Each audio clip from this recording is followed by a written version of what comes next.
लिखेंगे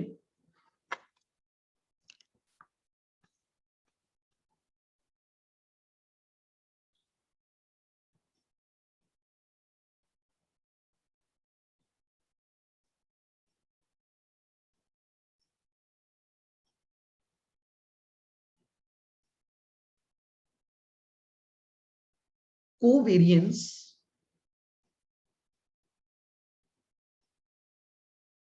matrix approach, covariance matrix approach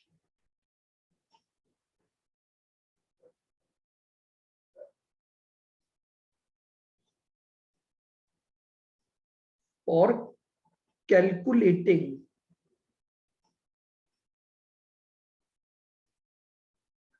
risk of portfolio.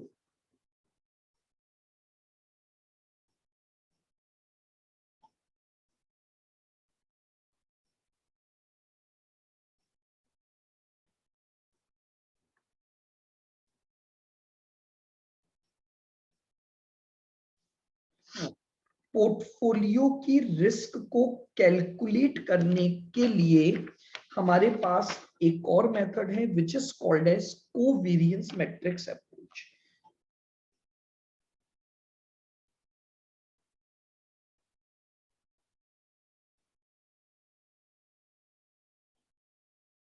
Given by Harry Markovich.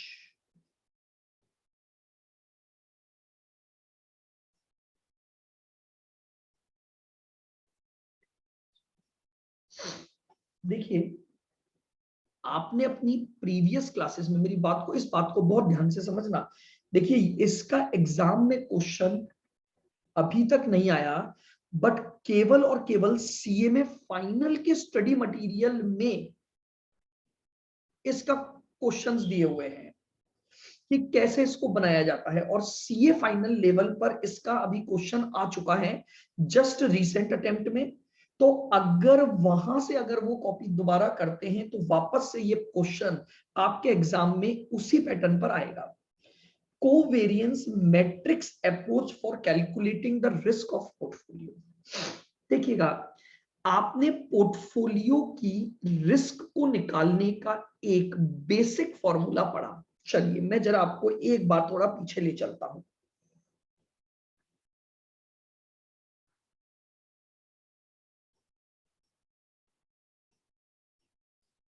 Portfolio risk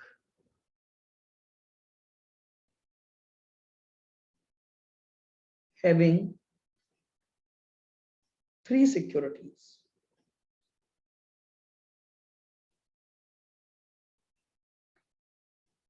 having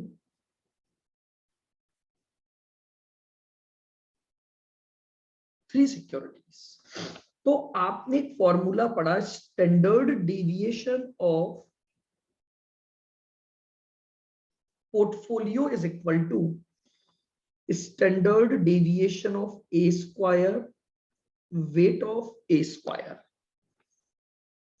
standard deviation of B square और weight of B square, standard deviation of C square और weight of C square, plus 2 standard deviation A, standard deviation B, weight A, weight B और correlation between A and B, plus 2 into standard deviation A, standard deviation C, weight A, weight C और correlation between AC,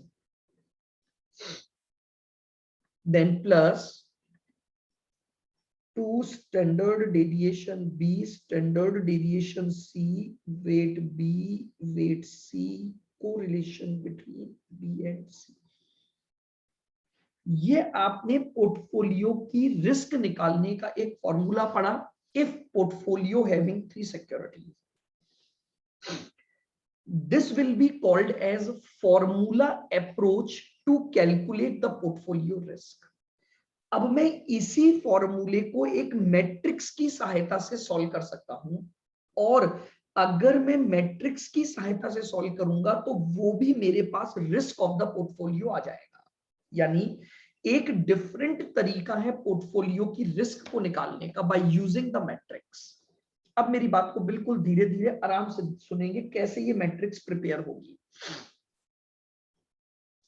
सबसे पहली जो matrix बनती है that will be called covariance return matrix.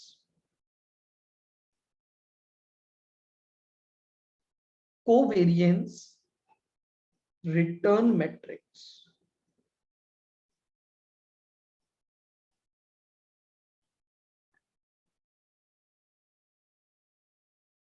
Covariance return matrix. Covariance return matrix का मतलब हो गया कि अगर मैं, ध्यान से सुनना मेरी बात को, अगर मैं सिक्योरिटीज के बीच के रिटर्न के कोवेरियंस ढूंढता हूं तो वो जो मैट्रिक्स मेरी बनेगी वो कोवेरियंस रिटर्न मैट्रिक्स। कैसे, देखिएगा। मान लीजिए सिक्योरिटी ए, सिक्योरिटी बी और सिक्योरिटी सी है मेरे पास। मैट्रिक्स बनानी है, मैंने लिखा यहां भी ए बी और सी। अब मेरी बात ध्यान से सुनना, मुझे केवल और केवल कोवेरियंस कैलकुलेट करना है। अब कोवेरियंस कैलकुलेट करने का मतलब क्या होगा, आप ध्यान से देखिएगा, मेरी बात को सुनना। अगर मुझे ए को ए के साथ लेना है तो मैं इसे बोलूंगा कोवेरियंस बिटवीन ए एंड ए। ए और बी का कोवेरियंस निकालना है तो इसे आप लिखोगे covariance between A and B. और अगर ए का सी से निकालना है तो आप इसे बोलोगे कोवेरियंस बिटवीन ए एंड सी। ए का ए से कोवेरियंस, ए का बी से कोवेरियंस और ए का सी से कोवेरियंस। आओ अब वापस से बी और ए का कोवेरियंस निकालना है तो that will be called covariance between A B. हाँ, ए बी लिखूं या बी ए लिखूं कोई बात नहीं है। अब बी का बी से निकालूंगा तो ये कहलाया कोवेरियंस बिटवीन बी बी और ये कहलाया covariance between B C.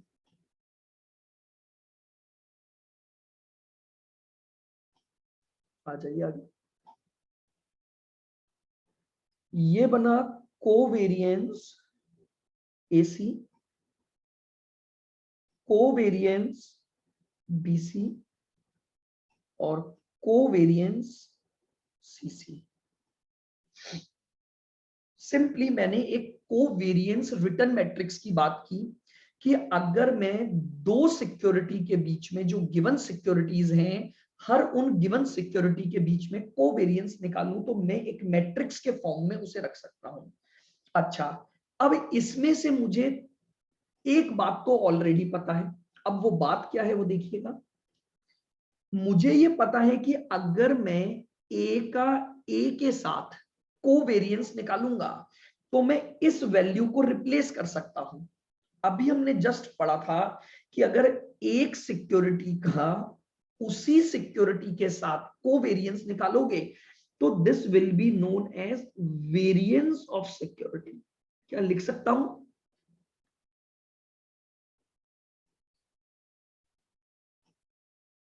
Variance of security,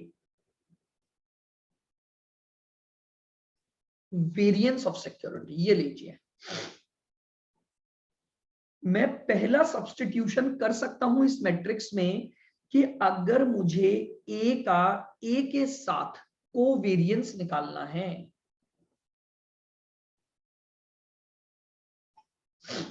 ए का बी के साथ, ए का सी के साथ, बी का बी के साथ निकालना है तो वो वेरिएंस के बराबर होगा और सी का सी के साथ निकालना है तो वो सी के वेरिएंस के बराबर होगा। यहां तक की बात समझ आ गई। अब आपको पता है कि आपको एक पोर्टफोलियो बनाना है तो पोर्टफोलियो बनाने में वेट्स इंट्रोड्यूस हो जाएंगे। अगर आप पोर्टफोलियो बनाना चाहते हैं तो आपको पोर्टफोलियो में इन सिक्योरिटी के प्रपोर्शन को भी क्या करना पड़ेगा, इंट्रोड्यूस करना पड़ेगा। आइए मैं अगली मैट्रिक्स में ये बात करूंगा। आपकी ये मैट्रिक्स कहलाई रिटर्न मैट्रिक्स। अब हम बनाएंगे portfolio risk matrix.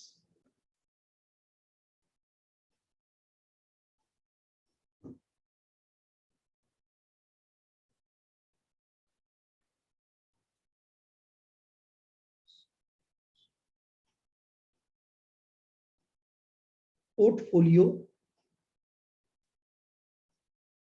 Risk matrix A, B और सी। ए, बी और सी।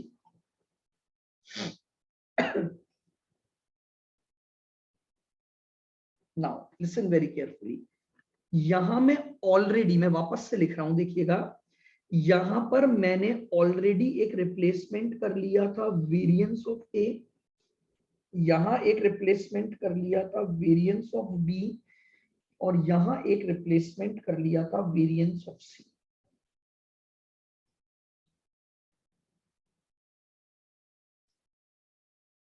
ये एज इट इज था covariance A B, covariance A सी,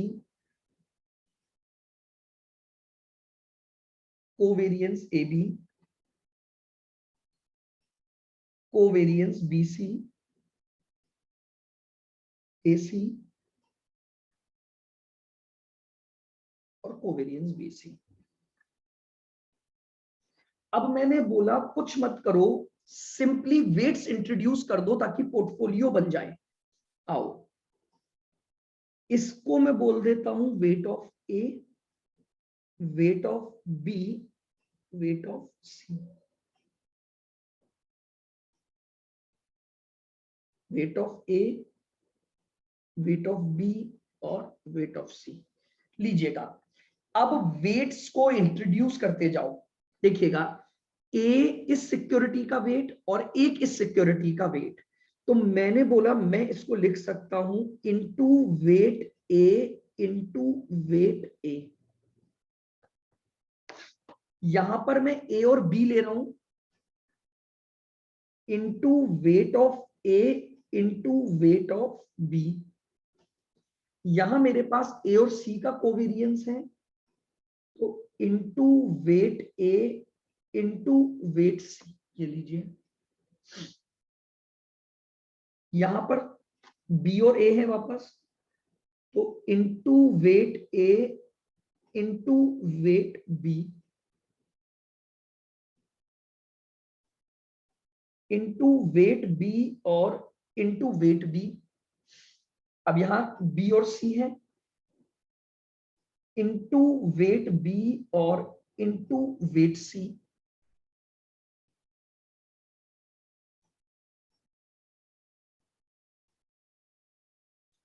आइए, into weight A into weight C into weight B और into weight C into weight C और into weight C. ये लीजिए, ये मैंने केवल और केवल अपनी रिटर्न मैट्रिक्स में वेट्स को इंट्रोड्यूस कर दिया। Now this will be called as portfolio risk matrix. और अगर आप इन 9 वैल्यू का टोटल करोगे तो वो आपके पास वेरिएंस ऑफ द पोर्टफोलियो आ जाएगा। इन 9 वैल्यूज का अगर मैं टोटल कर दूं तो मेरे पास जो आंसर आएगा that will be called portfolio variance. और अगर वेरिएंस का अंडर रूट निकाल दूंगा तो रिस्क आ जाएगी। यानी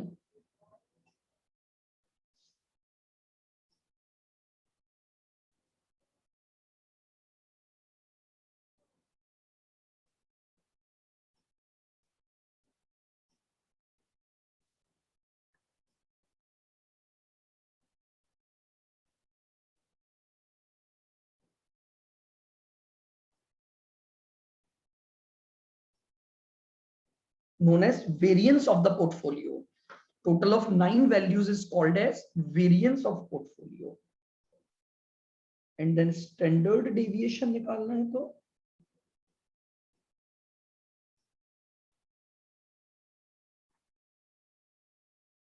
अंडर रूट ऑफ वेरिएंस कर दोगे।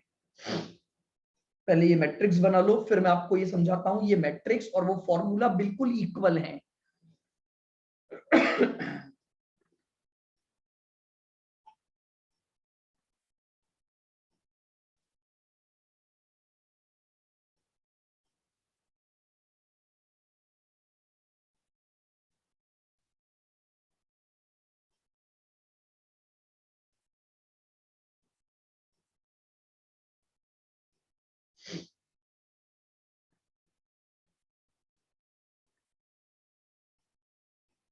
लिख लिया सबने? अब देखिएगा, सुनना मेरी बात को बिल्कुल ध्यान से।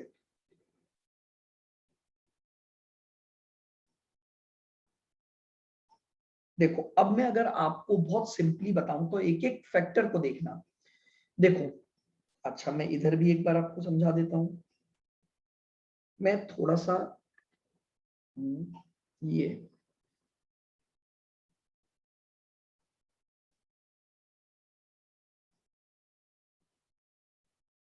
इसको मैं ऐसे लिख सकता हूं,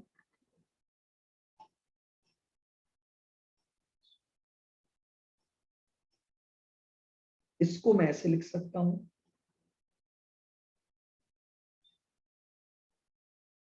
और इसको मैं ऐसे लिख सकता हूं। अब आप देखिएगा, अपने जरा फॉर्मूले को मैच करो। आ जाओ, देखिएगा, सबसे पहले standard deviation A square weight A square plus standard deviation B square weight B square और स्टैंडर्ड डेविएशन सी स्क्वायर और वेट सी स्क्वायर, ये तीनों मेरे पास ऑलरेडी मैट्रिक्स में आ चुके हैं। ये तीनों वैल्यू मेरे पास ऑलरेडी मैट्रिक्स में है। ए स्क्वायर और weight of A square, standard deviation of B square और वेट ऑफ बी स्क्वायर और standard deviation of C square और वेट ऑफ सी स्क्वायर। तो ये तीनों वैल्यू मेरे पास आ गई। आगे बढ़ो, अब एक फैक्टर समझ लो, ये वाला।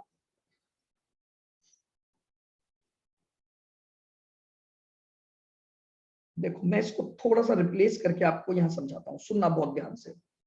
मैंने ये पहला फैक्टर उठाया, 2 standard deviation A standard deviation B weight A weight B और कोरिलेशन बिटवीन ए बी। ठीक है, बिल्कुल यहां तक। थोड़ा सा इसको मैं चेंज कर देता हूं, मैं इसको ऐसे लिख देता हूं, 2 wait A weight B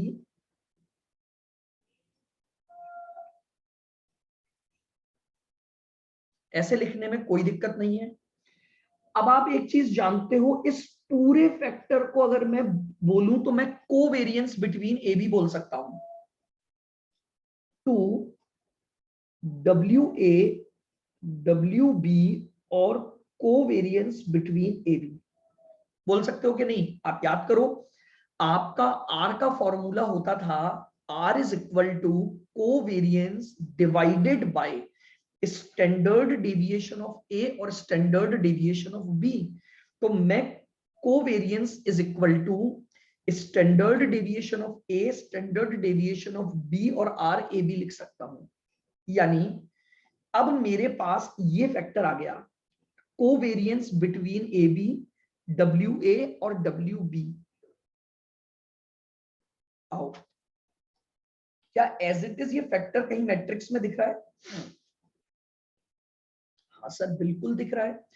covariance between A B W B और covariance A B W B कितनी बार आ गया? ये 2 बार। इसलिए मैंने यहां पर 2 लगा दिया, यानी 2 ऑफ डब्ल्यू बी और कोवेरियंस बिटवीन ए बी। पहले केवल मैंने ये फैक्टर ढूंढा, कोई दिक्कत नहीं, आराम से धीरे धीरे मैट्रिक्स समझो। मैं नीचे गया तो मेरी मैट्रिक्स में मुझे दिखाई देगा केवल ये फैक्टर, कोवेरियंस ए बी, फिर वेट ए और वेट बी। मैंने कहा कहां है, ढूंढो। तो मुझे पता लगा ये 2 बार है मेरी मैट्रिक्स में, covariance between A B, then weight of A और वेट ऑफ बी। फिर ये एक और बार है, covariance between A B, weight A और वेट बी। तो ये दो बार आ गया, तो इसलिए मैंने इसको एक बार लिखा एंड 2 से उसे मल्टीप्लाई कर दिया।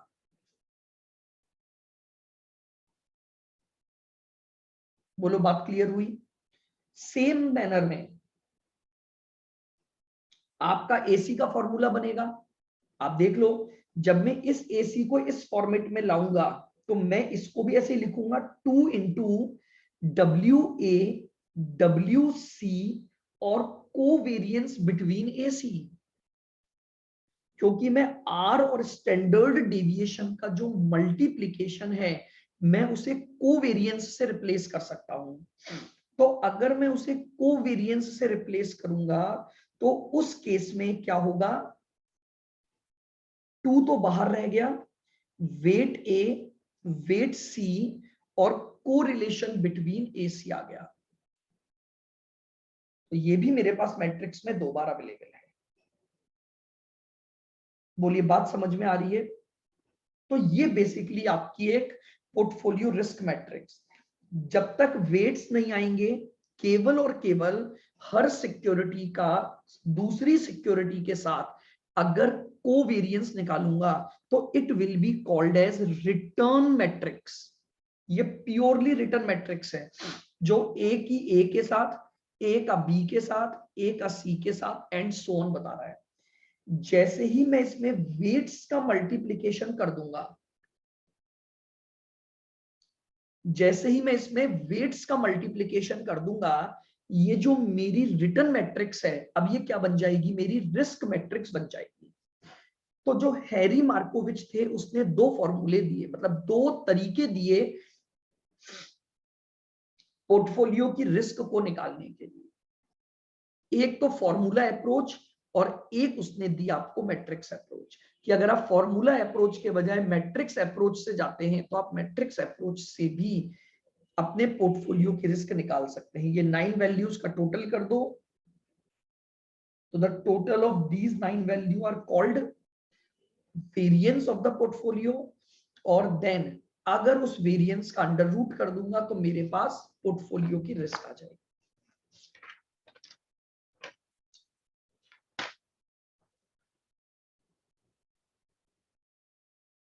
हाँ जी, दोनों में से कोई सा भी यूज कर सकते हैं, बट आपको दोनों क्यों आने चाहिए, क्योंकि अभी रिसेंटली मैंने आपको बताया सीए फाइनल के पेपर में मैट्रिक्स बनी हुई आई थी और फिर आपको उस मैट्रिक्स से आंसर निकालने थे। तो अगर मैट्रिक्स आ गई तो आपको समझ तो आना चाहिए कि ये क्या दिया है इन्होंने क्वेश्चन में। तो उन्होंने एग्जाम में कोवेरियंस मैट्रिक्स दी थी और फिर उस पर बेस्ड बहुत सारे क्वेश्चन पूछे थे। हालांकि बहुत अच्छा क्वेश्चन फ्रेम था, मैं आपको मैट्रिक्स दिखा देता हूं, अभी वो क्वेश्चन कर नहीं पाओगे क्योंकि उसमें और भी चीजें पूछी गई थी। आप देखिएगा, आपके पास एक क्वेश्चन नंबर 160 दे रखा है मैंने, वो हम लेटर ऑन करेंगे जब हम सेकंड पार्ट कंप्लीट कर लेंगे, क्योंकि ये मिक्स क्वेश्चन आया था। आप जाइए क्वेश्चन नंबर 160 पर और आपको एक मैट्रिक्स दिखाई दे रही होगी, covariance of return matrix. Matrix इन्होंने आपको बनाकर दी थी, x को x से, x को y से, x को मिक्स से, y को x से, y को y से, y को मिक्स से और मिक्स को। तो एक मैट्रिक्स इन्होंने बनाकर दी थी और फिर इस पर बेस्ड यहां पर इन्होंने 4 जो क्वेश्चन दिए हैं, ये एक्चुअली में 4 नहीं थे। जब आप इनको सॉल्व करोगे तो इसके 28 आंसर निकलेंगे। एक complete detailed question of portfolio management CA final November 16 के पेपर में आया था।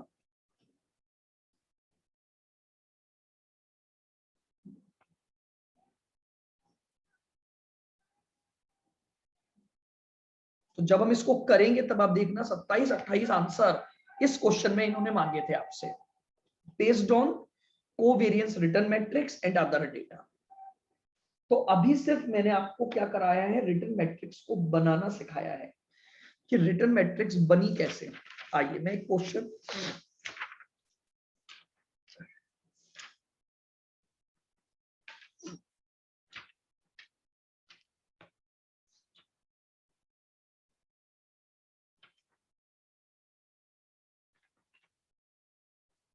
आप आएंगे क्वेश्चन नंबर 64, आपके स्टडी मटेरियल का क्वेश्चन है।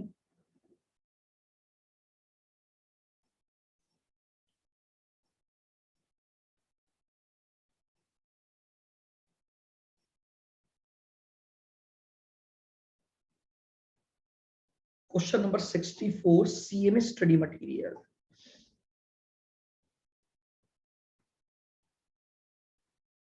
देखो इसने क्या दे रखा है, from the following information ascertain the risk of the portfolio. 3 security दी गई है एबीसी, उनके स्टैंडर्ड डेविएशन दिए गए हैं और उनके वेट्स आपको दिए हैं, एंड देन आपको कोरिलेशन कोफिशिएंट दिया हुआ है, ए और बी के बीच में, ए और सी के बीच में, और बी और सी के बीच में। पूछा क्या है, पोर्टफोलियो की रिस्क निकालनी है। हालांकि आप इसको फॉर्मूले से कर सकते हैं, बट मैंने चूंकि आपको अभी मैट्रिक्स अप्रोच समझाई, तो मैं आपको इस क्वेश्चन को मैट्रिक्स अप्रोच से करवा रहा हूं। तो पहला काम तो अपन क्या करते हैं, कोवेरिएंस निकाल कर रख लो, जब हम कोवेरिएंस मैट्रिक्स बनाएंगे।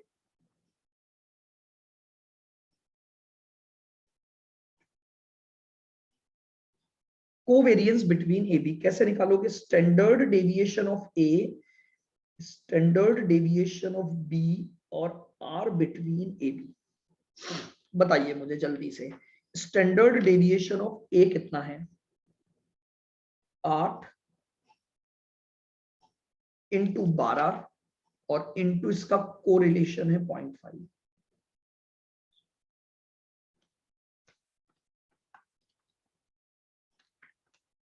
48। कोवेरिएंस बिटवीन ए एंड सी निकाल लीजिए, 8 इंटू सी का स्टैंडर्ड डेविएशन है 6 इंटू ए और सी के बीच का कोरिलेशन है माइनस का 0.4।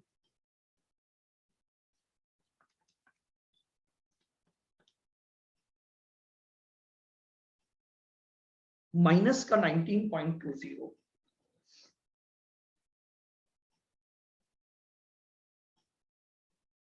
और कोवेरिएंस बिटवीन बीसी,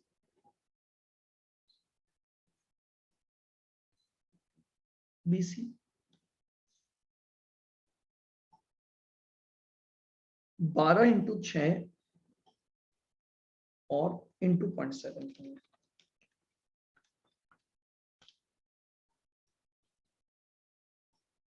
देख लीजिए, सबसे पहले मैंने तीनों के क्या निकाल दिए, कोवेरिएंस कैलकुलेट कर दिए, ए और बी के बीच में, ए और सी के बीच में, और बी और सी के बीच में।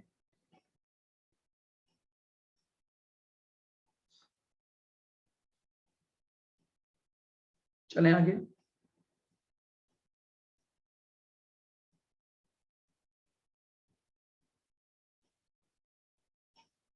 चलिएगा, अब मैट्रिक्स बनाते हैं।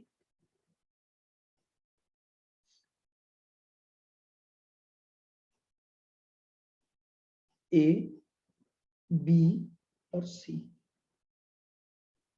ए, बी और सी। पहले इनके प्रपोर्शन लिख लेते हैं।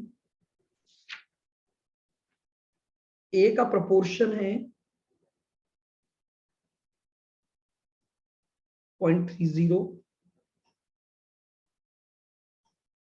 वेट ऑफ बी 0.50 और weight of C 0.20। Weight of A 0.30, weight of B 0.30, sorry 0.50, 0.20। ये लीजिए मैंने वेट्स लिख दिए।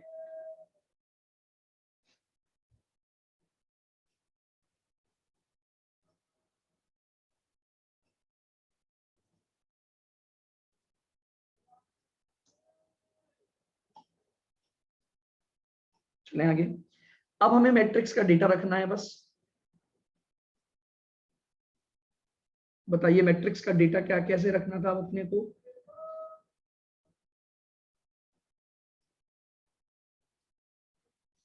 यहां पर अगर मैं मैट्रिक्स अप्रोच लेता हूं तो ध्यान से देखना क्या क्या था। स्टैंडर्ड डेविएशन ए स्क्वायर, अब मैं मैट्रिक्स का नहीं लिख रहा हूं, मैं डायरेक्ट डिजिट रखूंगा, आप मैट्रिक्स ऊपर देखें। स्टैंडर्ड डेविएशन ए स्क्वायर और वेट ऑफ ए स्क्वायर। तो standard deviation of A square यानी 8 का स्क्वायर इंटू 0.30 का स्क्वायर। यहां आ जाइए, यहां था ए और बी के बीच में covariance into standard deviation, sorry weight of A और वेट ऑफ बी। तो ए बी का कोवेरियंस आप निकाल चुके हो 48 इंटू 0.30 इंटू 0.50। ए और सी का कोवेरियंस माइनस का 19.2 इंटू ए का वेट और इंटू सी का वेट। अभी बी और ए के बीच में तो कोवेरियंस है बी और ए का 48 इंटू 0.30 इंटू 0.50।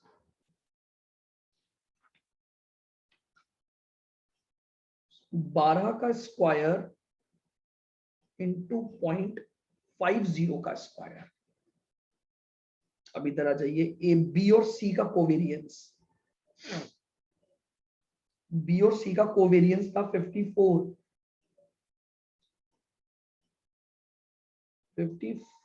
इंटू 0.5 और इंटू 0.2। ये मेरे पास ये डेटा आ गया। अब ए और सी का कोवेरियंस था 40, ए और सी का सॉरी माइनस का 19.20।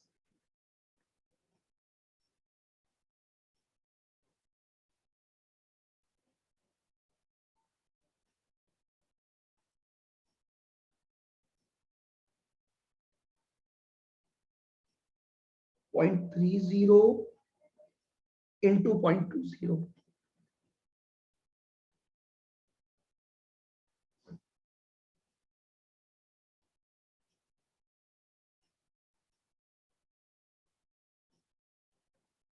चलिए आगे नेक्स्ट।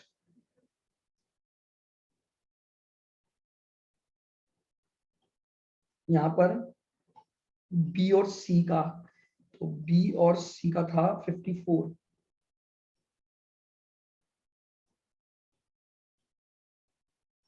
50 और इंटू 0.20 और सी का स्टैंडर्ड डेविएशन था आपका 6 का स्क्वायर इंटू 0.2 का स्क्वायर। ये लीजिए, ये मैंने आपकी पूरी मैट्रिक्स बनवा दी है।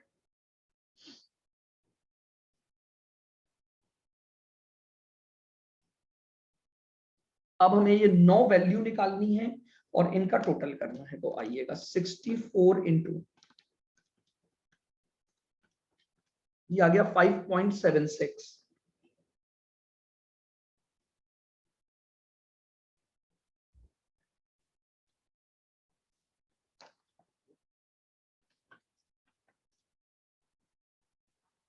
ये वैल्यू आ गई 7.20, 19.2 इंटू 0.3 इंटू 0.2 माइनस का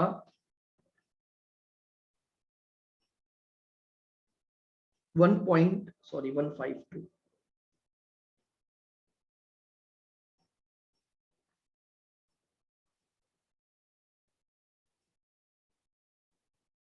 152।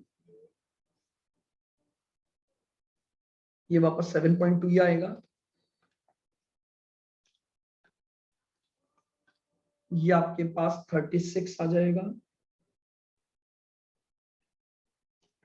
54 इंटू 0.5 इंटू 0.2, ये आपके पास 5.40 आ गया।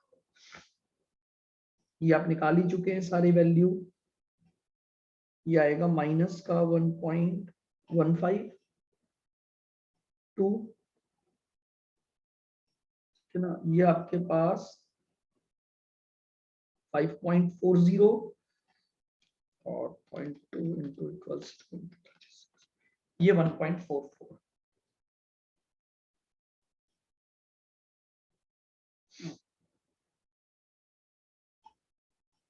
ये लीजिए, ये मैंने क्या किया, फॉर्मूला लगाने के बजाय आपको मैट्रिक्स अप्रोच बनवा दी, और उस मैट्रिक्स से 9 वैल्यू हमने क्या कर ली, कैलकुलेट कर ली। अब ये जो 9 वैल्यू हमने कैलकुलेट की हैं, इन 9 वैल्यूज का हम क्या करेंगे, टोटल। तो लिखिए हेंस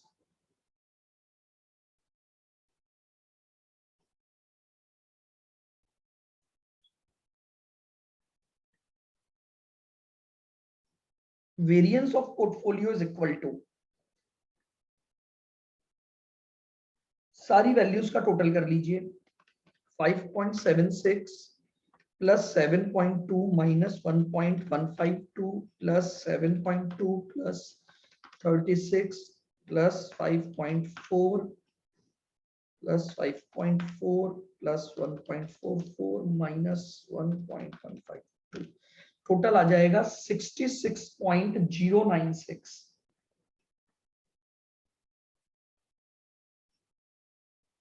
ये आपके पास पोर्टफोलियो का वेरिएंस आ गया, यानी the total of these 9 values. So the standard deviation of portfolio is equal to under root 66.096। इसका अंडर रूट निकाल दीजिए तो 8.13 आपका आंसर आ जाएगा।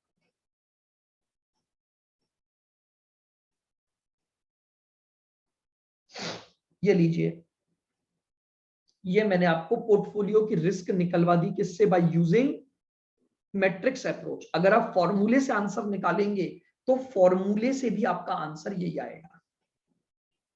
तो क्वेश्चन दोनों तरीके से हो सकता था, एक आपके पास फॉर्मूला था, एक मैंने सारे कोवेरिएंस कैलकुलेट कर लिए, और कोवेरिएंस के बाद उसकी एक मैट्रिक्स मैंने बना दी, और उस मैट्रिक्स से मैंने क्या कर लिया, सारी वैल्यू निकाल ली। ये 9 वैल्यू आएंगी आपके पास।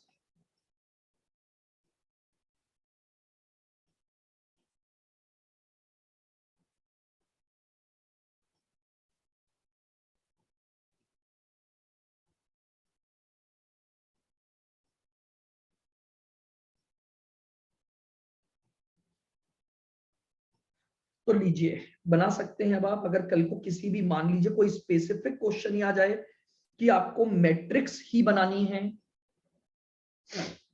तो मैंने आपको मैट्रिक्स भी, अब आप चाहें तो इसका एक फॉर्मूले से भी आंसर निकाल कर देख लेंगे। तो अगर आप फॉर्मूले से भी आंसर निकालेंगे तो हमारे पास वही आ जाएगा। ठीक है, ये आपके पास स्टडी मटेरियल का इलस्ट्रेशन नंबर 8 था।